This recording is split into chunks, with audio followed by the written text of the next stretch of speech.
Tuhan sama manusia, dia mengatakan ana inda dhonni abdi bi. Aku ini berlaku berdasarkan sangkaan hambaku kepadaku. Kalau hambaku menyangka aku penuh cinta, maka aku mencintainya. Kalau hambaku menyangka aku ini pelit, maka aku tidak akan memberinya rizki, dan seterusnya ya. Nah, kita mundur dikit.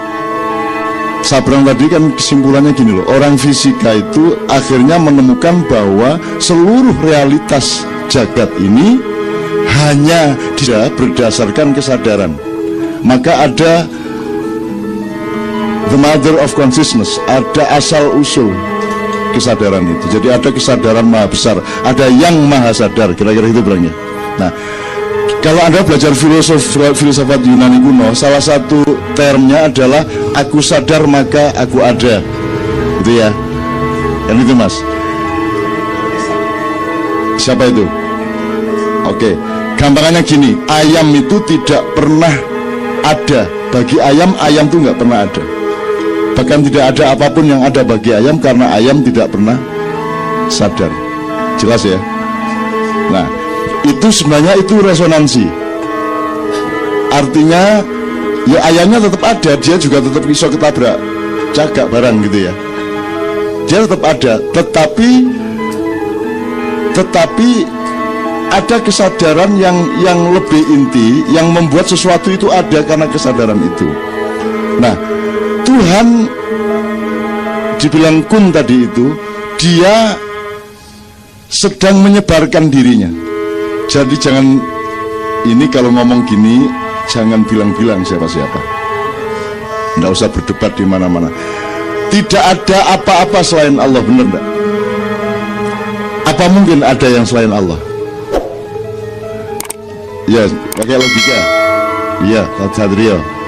Apa mungkin ada yang selain Allah? Jadi kalau Anda ini seolah-olah ada, siapakah sesungguhnya Anda ini? Kan tidak ada selain Allah. Jangan marah loh ya. Digantung loh nanti Cak Nun. Kan nggak ada selain Allah, kan nggak mungkin ada. Anda ini rasanya ada karena ada kesadaran itu. Tapi kan nggak ada selain Allah. Yang lain palsu. Seakan-akan ada, bener nggak? Jadi kalau Anda sekarang ini untuk sementara merasa ada dan yakin ada, siapakah sesungguhnya Anda? Ayo, medeni lagi. Terus mulai nang kampung, apa kok percaya di Allah aku? Kan gitu akhirnya.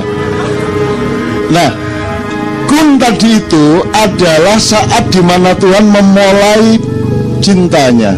Terus dia ingin menyebar cintanya menjadi fayakun, cintanya menjadi gelombang, menjadi partikel, meresonansi, pantul memantul. Kemudian dia memberi kesempatan kepada semua cipratannya tadi itu untuk juga berkehendak dengan kesadarannya. Maka dia mengatakan ana inda dhonni abdi bi. Gitu loh. Jadi sesungguhnya kalau kemarin kamu itu ada karena saya sadar untuk mengadakan kamu, dan kamu seolah-olah ada benar, dan itu karena saya menyebarkan kesadaranku. Aku tidak sebarkan kesadaran itu kepada ayam, aku menyebarkan kesadaran itu kepada Adam dan anak turunnya. Kemudian Tuhan kasih giliran ke kita, ayo kamu ikut berkehendak, kamu ikut sadar, terus aku tak ikut apa yang kamu kehendaki. Itu percintaan, Thomas. Itu kan percintaan. Jadi jangan menyangka bahwa kita punya otoritas. Kita itu dipinjami, dijadikan cipratan, kemudian cipratan itu dihidupkan oleh Allah dengan kesadaran tadi, terus disuruh berkehendak, terus Tuhan ikut. Itu kan seperti sutradara ikut main, ikut joget, niruin pemainnya yang joget-joget.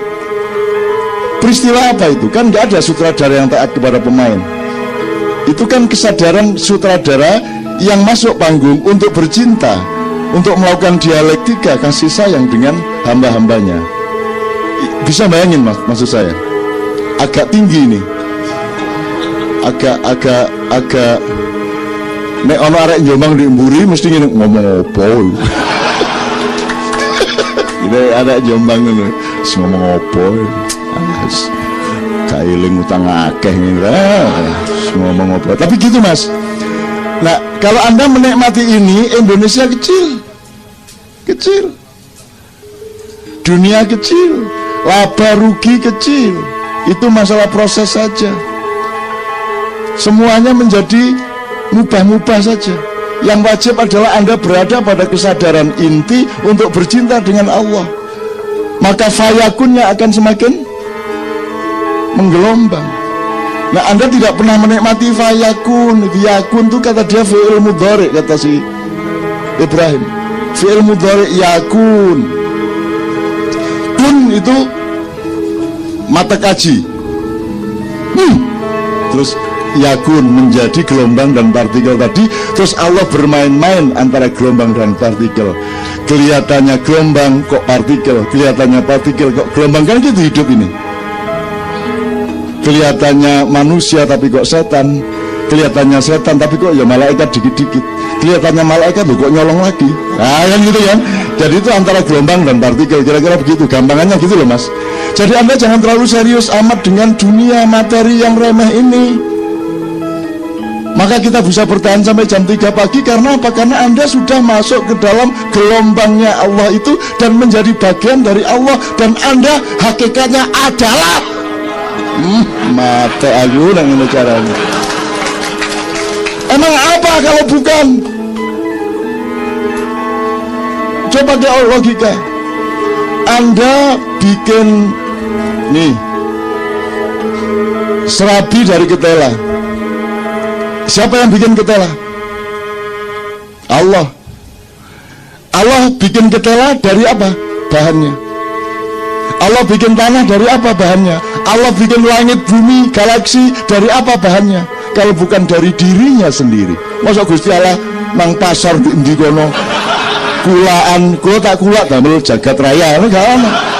Kan enggak ada. Jadi Allah tidak membuat tanah dari apapun kecuali dari cipratan dirinya sendiri. Maka rumus di dalam perjalanan spiritual adalah man arafa nafsahu faqad arafa rabbahu. Orang Betawi juga gitu kadang-kadang ya. Pokoknya aneh kalau dagangan tidak laku sampai sore ini, besok tidak bisa bayar sekolah, aneh judi aja. Terus malaikat gugup, mau judi, ya sudah kabulkan ini gitu. Itu Mas ya. Kalau Anda kehilangan dialektika cinta ini dengan inti kesadaran, dengan asal usul, dengan sangkan paran. Sangkan itu Anda dari dia, parannya ke dia juga, jadi muter kan gini. Dari sini ke sini, dari sini untuk sampai ke sini kan harus lingkaran. Jadi Anda berpikirnya jangan kehilangan lingkaran, jangan berpikir lurus. Jelas ya Mas ya? Kalau Anda menikmati lingkaran itu, hidup itu indah, hutang itu indah, penderitaan itu indah. Saya baru makan tadi pagi. Sejak tanggal berapa saya tidak makan, dan itu indah sekali. Begitu saya mulai, wah ini lapar ini bisa mulai pilek ini. Terus saya tarik nafas. Ternyata rasa lapar lebih nikmat daripada makanan apapun. Saya gak turun 4 kilo ini gara-gara 4 hari saya tidak makan. Dan itu indahnya luar biasa. Begitu saya jadi materi lagi, terus aduh kok lapar ya. Itu kan kesadaran paling rendah. Terus begitu saya tarik nafas, terus kemudian saya akan ambil air. Airnya akan saya kehendaki. Wahai air, ya Zam-Zam Allah, jadilah engkau sesuatu yang menyehatkan badanku, jadilah engkau sesuatu yang mengenyangkan perutku. Air kok saya minum, tidak ada masalah. Saya tidak sakit, tidak ada masalah. Dan itu makan nikmat Mas. Jadi kan makanya mending miskin daripada kaya. Udah miskin aja Anda. Lu, kamu kok dari dulu tidak meningkat karirnya? Saya kan menikmati tidak makan. Itu pokoknya.